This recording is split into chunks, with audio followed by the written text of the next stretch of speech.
All right, everybody, we're coming to you from the Teach a Kid to Read studios for another episode of Teach a Kid to Read podcast. I'm Tony, as always. Today, we are with a new friend of mine named Ron Fairchild. Ron, just a second. I'm going to try and introduce you here. And forgive me if I do this poorly, but Ron is the founder of the Smarter Learning Group. Before that, he was the CEO of the National Summer Learning Association and of the National Center for Summer Learning at Johns Hopkins University. And Ron is also a senior consultant with the Campaign for Grade Level Reading, and I'm sure we'll get into campaign quite a bit during our conversation. Ron, thank you for being here. It's so great to have you. Thanks for having me, Tony. It's been a pleasure getting to know you, and I'm looking forward to the conversation today. Did I screw up that intro at all? Not at all. No, it was great. And okay. I left out the personal, though. You know, you're a human being. You love trees. I live in Maryland. I'm a father of two adult children, 2 boys that are about to be married in the next year. And, wow. I'm really looking forward to the conversation. Great. Hey, let's start with this. What's your sort of earliest memory of reading or books being something that was transformational or important to your life? Yeah, such a great question. For me, books and reading were always something that was important. In my house, I'm the oldest of 4 kids. I grew up in a family that really prioritized learning. I mean, we didn't have a tremendous amount of resources at home, but there was a lot of love in our household. My mom and dad really prioritized, exposing us to all kinds of learning opportunities. I remember when I was a little kid, my dad was working nights. He's a retired deputy sheriff, and he would come home on Saturdays, and he would frequently take me to the public library. We would also go to Haslam's bookstore in St. Petersburg, Florida, where I grew up. And, for not much money at all, you could get some great used books. So I grew up being surrounded by access to books and literacy opportunities. And I remember like the first book that I genuinely fell in love with. Actually, a teacher gave me a copy of Bridge to Terabithia when I was in, I believe, 5th grade. And remember, that was the first novel I read, and I just really loved that book. And I think that more than anything, that kind of kindled my excitement about reading and about, the doors that can open in terms of possibilities for young people. I actually got a little chills when you're telling that story, because it tapped into my own memories of just like early books, and those, and when there was still magic in the world. And books were a portal to magic, and even in your story, you started by saying we didn't have a lot of resources growing up. I mean, so much of our work here at Teach a Kid to Read is helping people understand the connection between poverty and illiteracy and lack of access. Can you kind of just talk about how your family was able to transcend that gap, if that's what you meant by resources? It's absolutely what I meant by resources. And what we know is that one of the best ways to disrupt generational poverty is to focus on early school success, and specifically making sure that more kids are reading proficiently, certainly by the end of 3rd grade. And for me, my personal story is a lot to do with the power and the transformational impact of education and learning on an individual's life outcomes, as well as the trajectory for my family. And, that is I think that education and learning specifically has the power of doing that, not just for individuals. There are many stories of individual lives that have been transformed through the power of learning to read and through education. But I think what I've seen that has been so powerful is that story can translate not just from a personal narrative about individuals, but for entire communities, where neighborhoods can come together and entire communities can come together and transform the kind of opportunities that kids have access to. I love that. And the fact that your teacher gave you that book, that was, a gift sort of from outside the sphere of power of your family, that it came in from a storm. And, we had the privilege of giving away about 100,000 books to underprivileged communities last year. And we're looking at trying to give away about 250,000 this year, because there really is something about having that in your hand. And so many families, they don't have the sort of gravitational pull within whatever their context is to bring those kind of resources in. And the fact that you had that and your family prioritized it. I mean, I love the story about going to the library and going to the local bookstore. So lovely. Yeah, and my mom, in fact, she was the neighborhood babysitter during the summer, and I like to think that I learned what I know about summer learning programs from my mother early on, and she would load us all up in a station wagon, 10, 12 of us from the neighborhood. We would go to the library. We'd go to like the movie day at the library. We'd check out books.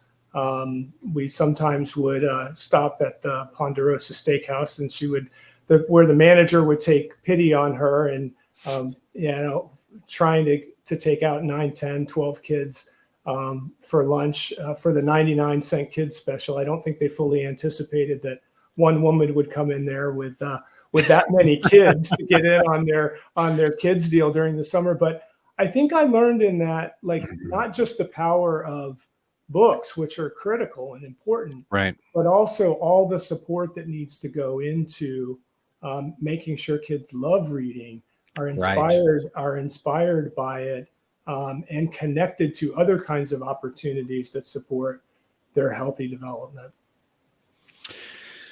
Yeah. So let's kind of jump into it then. Sure.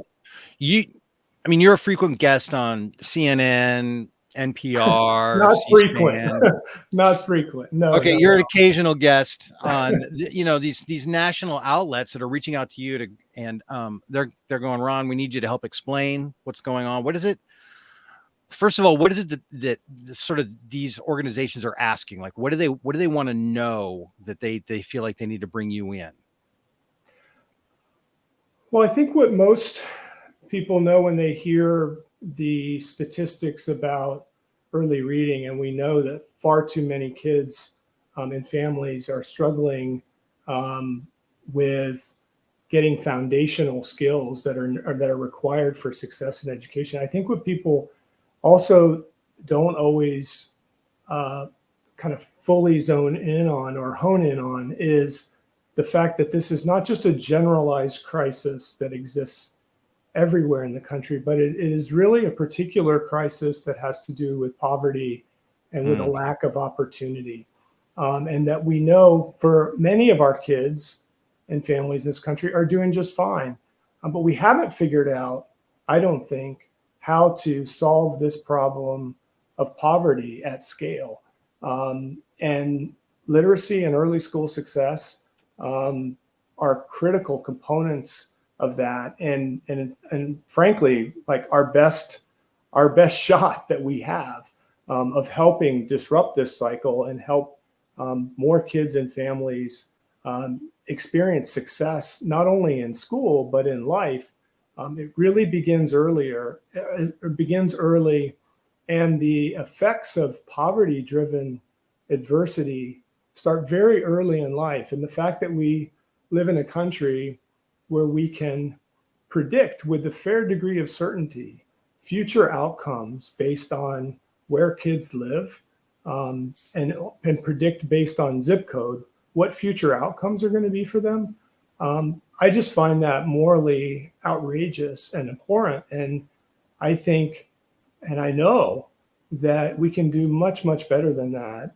And I think the realization that kind of calculation really betrays what I think is sort of a fundamental bedrock promise of this country, which is that where you start in life shouldn't determine where you end up. And, to a large extent, what we're doing with the lack of educational opportunity, the lack of connections and awareness about what opportunities do exist out there, what we're doing is kind of really, I think, narrowing the possibilities for huge numbers of kids and families in this country. And I find that to be something that we all need to get mobilized around. And one of the things I commend you and everybody who's working with your organization around is that we've got to figure out ways to mobilize people around a common sense consensus issue. And that is that every child should learn to read and read successfully. And then they can make a successful transition to learning almost anything else. My dad always told me as a kid that, if you can learn to read, you can learn anything. And he said that before all the research that's been done and all the latest neuroscience and everything else. And my parents, neither one of them, finished college, went to college, and yet they knew instinctively, that the path to a better life was through the door of the school and through the door of a high quality education. And they didn't know much about sending me to college, other than the fact that they set the expectation that I would go. And for that, I am enormously grateful. Boy, that was a boxcar of truth loaded with implications. I'm not even sure which of the 20 important things you said there to jump off. You said the outcomes are determined by zip code. Can we just get to brass tacks? Like, what do you mean by outcomes?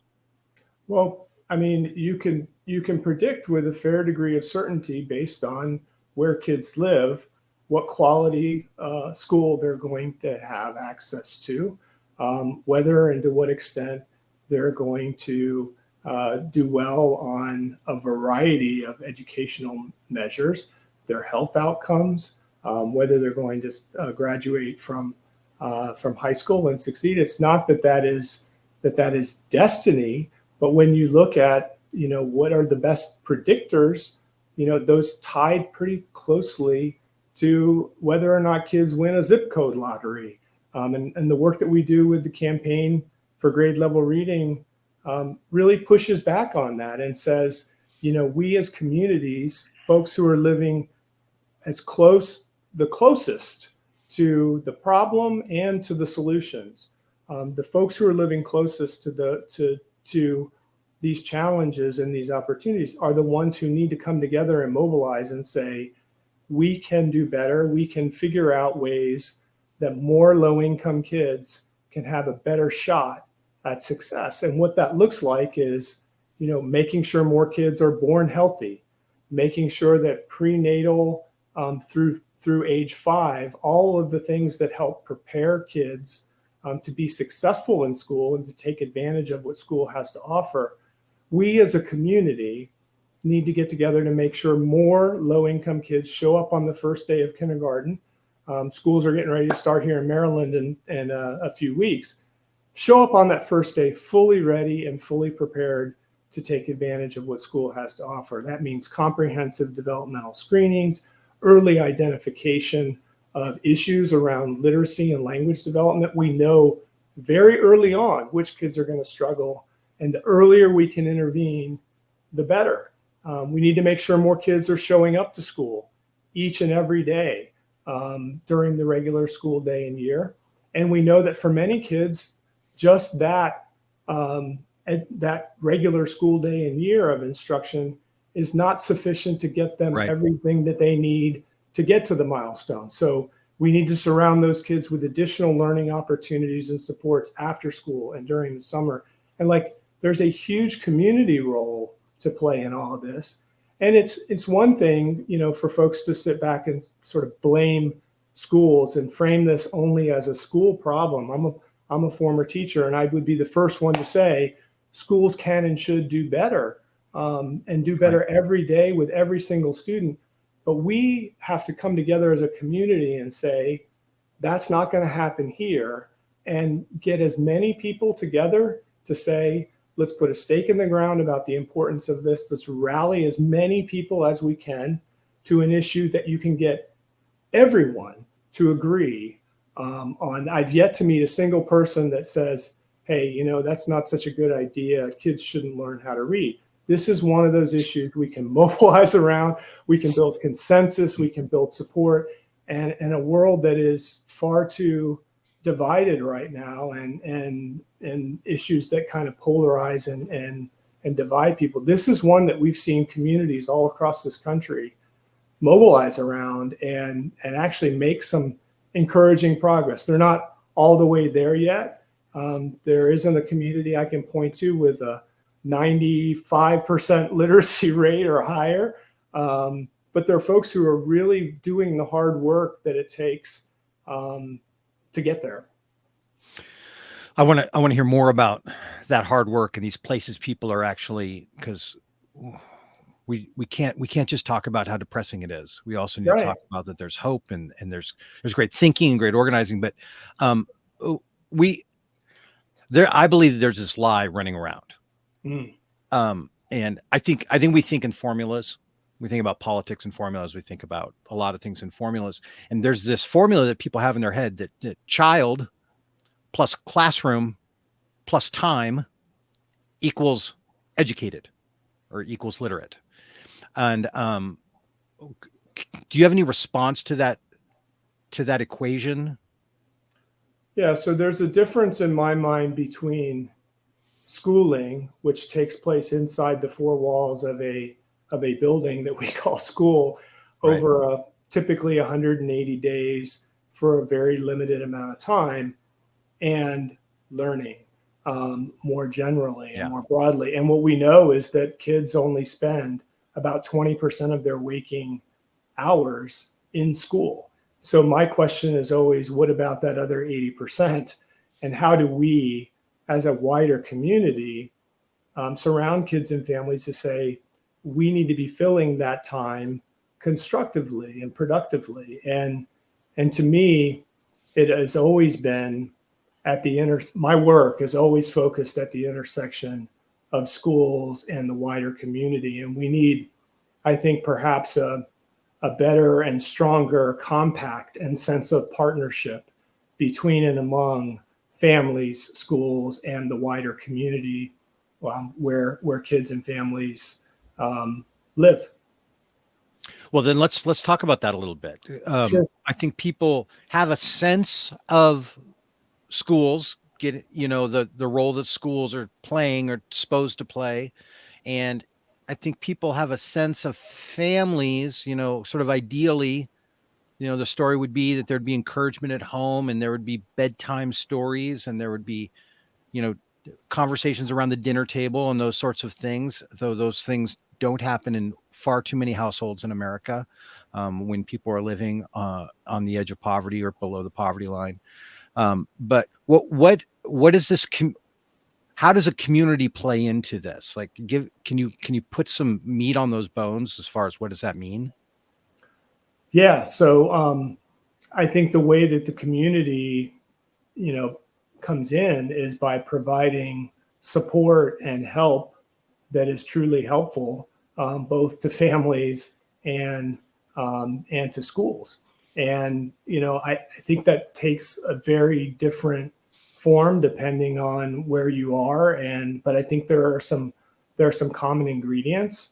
And so first, I think this notion of quality teaching needs to expand beyond just the four walls of the school. And so quality teaching and learning can happen in a variety of different places. And so that obviously begins at home, with parents who are equipped, who have books in the home, who have access to quality public library systems, to a range of opportunities through their neighborhoods and through the places where they live, to connect with resources and support that help them. And so there's a whole set of, I think, early learning experiences, whether that's in a formal childcare setting, a formal early learning setting, or and home-based or more informal learning opportunities. I think what's really clear is that there's also a need for more awareness just generally about early brain development, early literacy and language development. Those things need to happen during baby visits. Those things need to happen so that parents know what to look for as their children are developing, what are the normal ages and stages of development. And a lot of that information is not as widely shared and accessible as needed. I think there are lots of different institutions and organizations that can play a role in expanding learning beyond what might happen at home and what might happen at school. I think faith-based organizations and churches and others around in communities play a critical role in this. And I know you do a lot of work in that space, and I think that's critically important. I also think that there are programs like Boys and Girls Clubs, YMCAs, other organizations that provide high quality after school and summer learning opportunities for young people that need to be part of this solution. I think there are great examples of places, the arts and cultural institutions, museums, science centers, places like that, that need to do a better job of being more accessible and open and reaching parents and families in their communities, and especially kids and families who need access to those services. I think learning can happen everywhere, and I really believe that that communities need to do a better job of kind of figuring out how to make the entire community a place for learning. I was in Boston visiting summer programs just a few weeks ago, and that is a place that I think has done a fantastic job over the last decade of systematically expanding summer learning opportunities for kids who need them the most and who don't have access to them, and doing it really innovative ways. So kids in kindergarten through third grade that I visited who are in an outdoor education program or a tennis program or any number of other things that are happening all across the city of Boston, sailing, boxing, all of those programs that are now thinking about how do they take an intentional step to develop skills that kids need in the context of something that was fun and engaging and interesting for them during the summer. And so I'm really excited about some of the solutions that I've seen in communities around the country who've said, you know, we can come together and deploy resources differently in ways that are really helpful and supportive toward this ultimate aim of getting more kids who are struggling and who need additional time and need additional resources, figuring out good ways of going about doing that in ways in partnership perhaps that that may not have existed previously.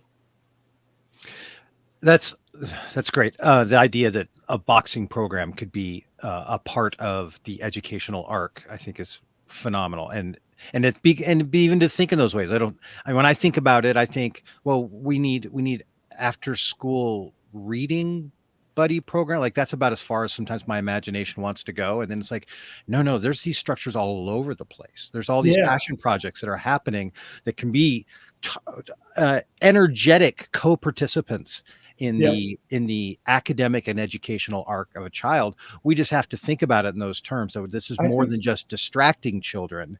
It really is a more intentional experience. I think, Tony, what you just touched on is just so important, because so many times in education, my own reflection is we lead with what we know that kids need, right? So we're intent on getting them tutoring or high dosage tutoring, and that's what we lead with, or we lead with the curriculum. And what a lot of programs are learning that we do work with is it's that you got to start in the place where what is the young person really interested in? What is motivating? What is engaging? And if you lead with engagement and interest, then you as an educator, no matter what context you're in, you can figure out ways to incorporate and make sure that high quality learning is going to result from that. Skill development is going to result from that. Kids gaining kind of an understanding of what it is you have to offer them, but meeting them where they are and leading with what's interesting and engaging to them. And I would say more broadly right now, we have a huge crisis in our country around the disengagement of young kids and families from school. And we've got a well-documented crisis of chronic absenteeism. We've got to think about ways of connecting so reconnecting kids and families to school in ways that kind of help them. We do a lot of work with a group called Attendance Works, and they have done more than I think anyone else in the country around this issue of like exploring the intersection between showing up and attending school consistently and educational outcomes, and really and I think making the case for why, and it's a common sense thing, like kids have to show up to be able to learn, but this is one of those crises that should be like readily apparent right in front of us. We know that kids are missing, in many districts, kids are missing 18, 20 days of school each and every year of their early school year. So if you add that up, kindergarten, if you miss 20 days of kindergarten, first grade, second grade, third grade, you've missed effectively a half a year's worth of instruction. I mean, of course, kids are going to be behind. Right.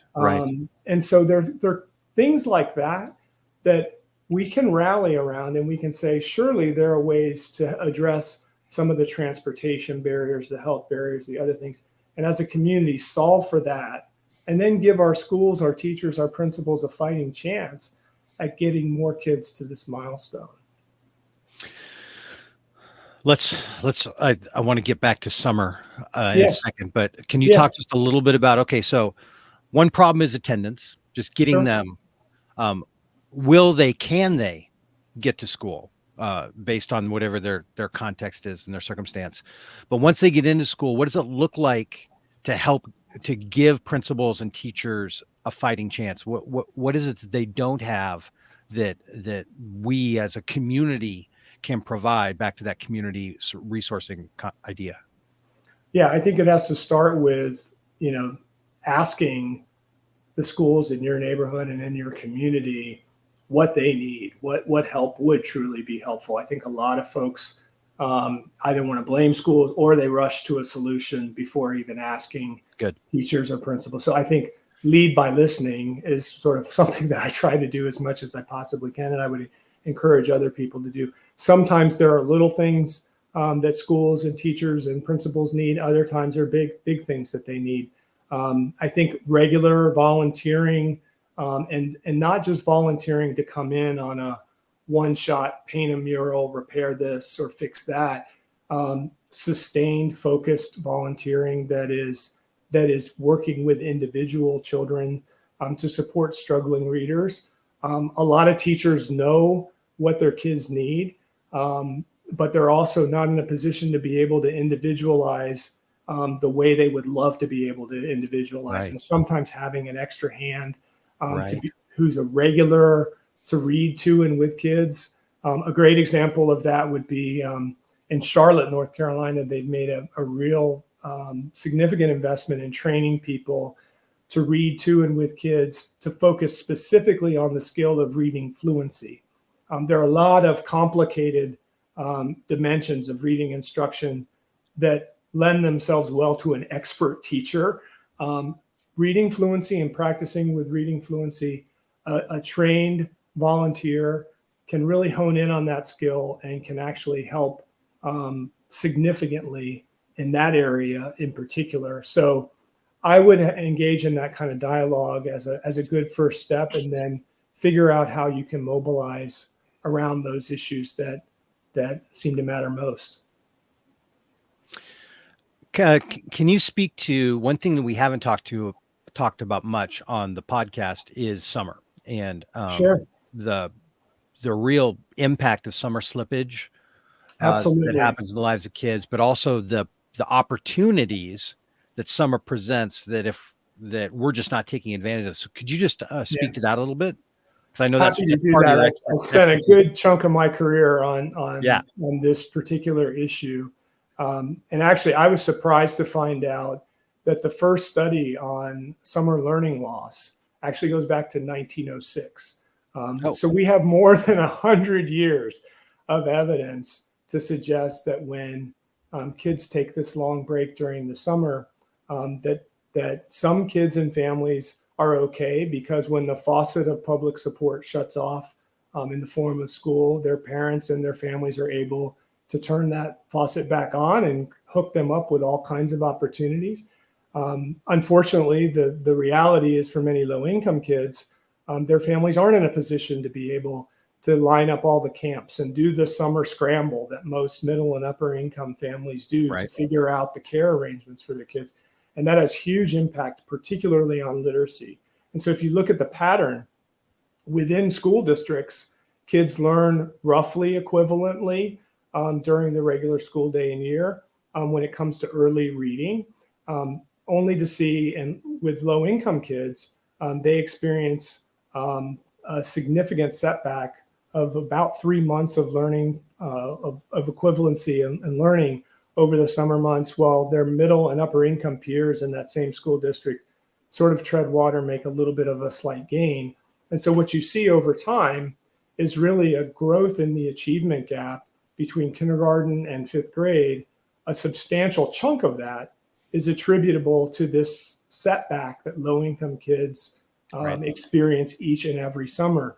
So the solution to that, that I have seen most effective in work, is to design high-quality programs for the summer months that target low-income kindergarten, first, second, third graders with a fun, enriching summer experience, typically about a 6-week summer program that includes the very best of what you would get in a camp experience or a Department of Parks and Rec experience, with a high quality learning experience focused on literacy and language development. And kids that have access to multiple summers of that not only don't experience setbacks or losses, they actually experience gains, and they come back to school more ready and more well prepared to take advantage of what school has to offer. And you can actually start to see some real gap closing among those kids. So, that is a critical part of, you talked about formulas earlier. If you're sort of creating an equation here of what's it going to take to get a kid to third grade reading proficiency, that's going to be one of the ingredients, one of the key ingredients. And the other thing I would say about third grade reading is you don't effectively tackle third grade reading by starting in third grade. Right. We have to have a pipeline of well-connected programs and opportunities for kids to get them to that lagging measure of third grade reading success, because it is something that, despite all of our efforts, has been stubbornly consistent over time, and it doesn't lend itself to quick fixes or isolated programs. We got a lot of folks out there running great programs that are all reporting good outcomes. And when we work with communities, I can always go find a program that's working for a few hundred kids here or another 100 kids there, a few thousand somewhere else.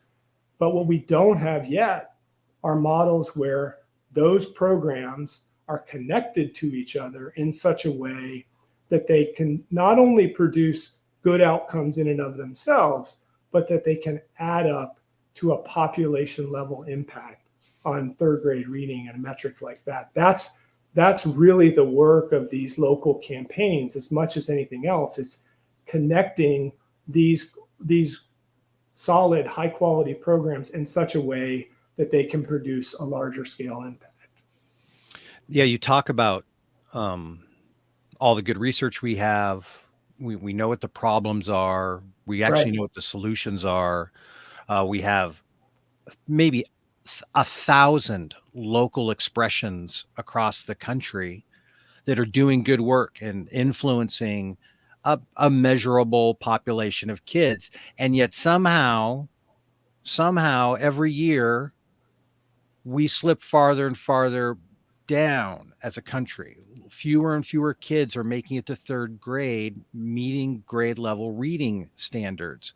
Yep. And we all know that if you don't make it to grade level reading at third grade, odds are you never will catch up. The process is consistently falling behind. And I don't know, Ron, is there any hope? Like it's like we're doing all this work and all this research, and the problem's just getting worse. Yeah.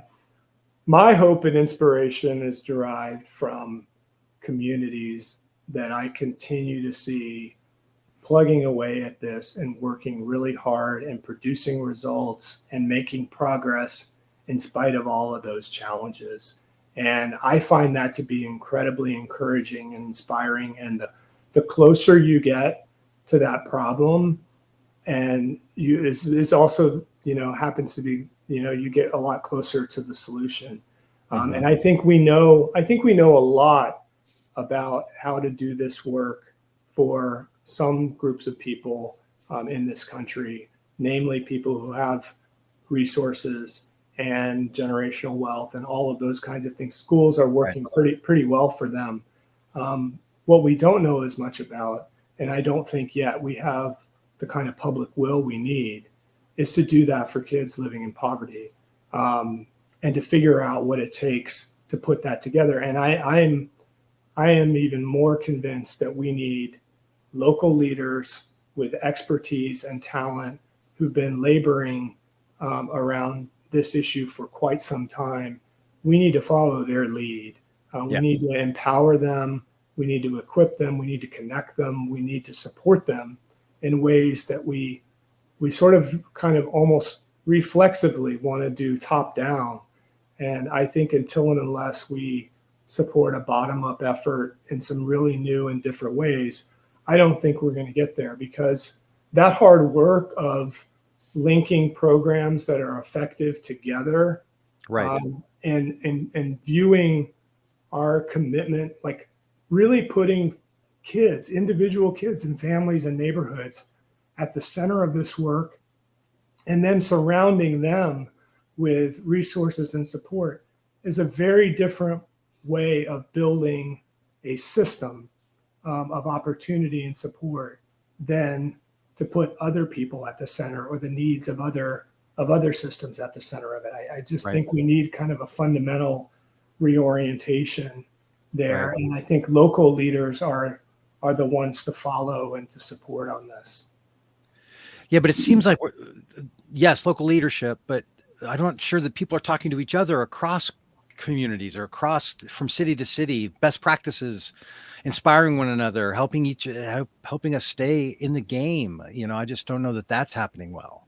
Yeah, and that's something that the campaign is really trying to do as much as anything else. The campaign for grade level reading is to connect local communities to one another so they can learn from and with each other.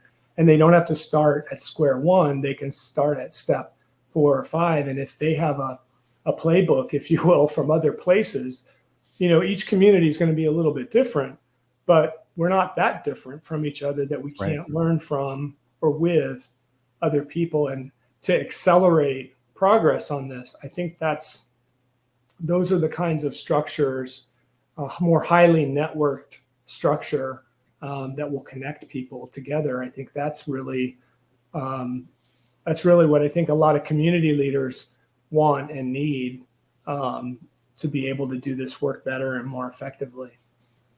I love it.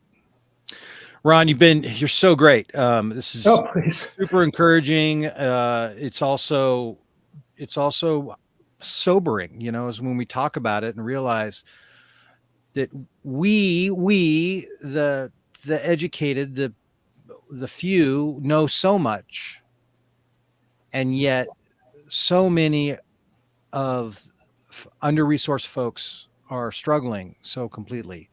Ron, I think we all could have a fair dose of humility in all of this work. Yes. I mean, there's something I learn something new every time I talk with a leader in a community who's trying to do this work. And I think the more we can get out and see and learn, the better. And if we, as we know more, I feel like we have a responsibility and an obligation to do more as well. So that's what gets me excited about this work is the notion that, we have a responsibility to do better by all of our kids. Yeah. Before I let you go, is there one last thought, maybe something that we haven't touched on at all, that you would like to leave our community with? Just like, hey, here's a fun thing that's happening around literature, or here's an idea people aren't thinking about, or here's something that I just love to talk about, or here's a short story, anything. Just one last thought for us. Yeah, I mean, I'm really excited about the neuroscience right now, and I don't want to geek out on any of that, but I mean, I think let's pay attention to like what's coming out within the research community about the science of reading, but let's also look at the science of human development and how people learn, and like the neuroscience and what we're likely to learn about not just reading and literacy in sort of a very narrow way within the United States, but globally right now, there's just been an explosion around new science and groundbreaking research on how people acquire reading, writing, speaking, listening, all the full range of literacy skills in a variety of different languages and cultures and contexts. And I think that's an exciting new vista, I think, into this issue that I'm excited by and paying a lot of attention to some of the scholarship there. So I would encourage people to kind of pay attention to that. And then also just some really practical stuff. Like I've also had some conversations about the promise and the potential of closed captioning of all things, like setting all the television sets so that closed captioning is the default and you have to turn it off versus turning it on. Like the exposure of kids to words and language together in closed captioning with children's programming, I think is enormously helpful. And as somebody who has a bit of a hearing problem and has had since birth, I wear hearing aids, and I turn on closed captioning on most of the stuff I watch on TV anyway, as an old person who's having a hard time with it. Right. But the benefits of that for kids, like that's such a simple, easy solution that helps. I mean, it's not going to solve everything, but I think if we're just really creative and open, I think there are going to be a lot of solutions all around us to some of the challenges and struggles here. Yeah, it's great. I mean, I lived overseas for years. And all of my friends who were learning English, they would watch English movies and they would have the closed captions on, and that's how they taught themselves.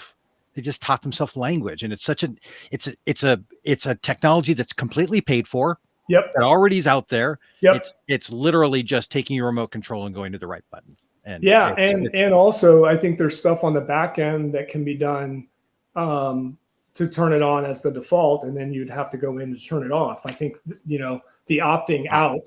Getting people to opt out, opting out of something is always easier than opting in. So there's some psychology there, and something that I think we could do as a wider culture. But anyway, I mean, I just think there's a lot of exciting stuff on the horizon here. Yeah, on the neurology front, which is also something I'm interested in. Do you have one resource or a place people can go to learn more about it? Yeah, I mean, I'm just watching a lot of the research on neuroscience and brain development coming out of Stanford. Stanford seems like they're assembling a lot of folks on early childhood development and early brain development, and also the Center for the Developing Child at Harvard is another great resource. There are just, it seems like every week there's something that is coming out that enriches our understanding of early brain development, and I think that has a lot of promise and potential, but it also doesn't typically penetrate, within a broader or wider educational environment. And I think it's incumbent on all of us and researchers and others who are in and around schools to think about some ways to do that translational work, to put some of those ideas into practice. Great. Love it. I actually want to do an entire episode on neurology at some point, just to discuss it, because I think it's so fascinating. Everybody, that's Ron Fairchild. You can learn more about him at smarterlearninggroup.com and at gradelevelreading.net and his work.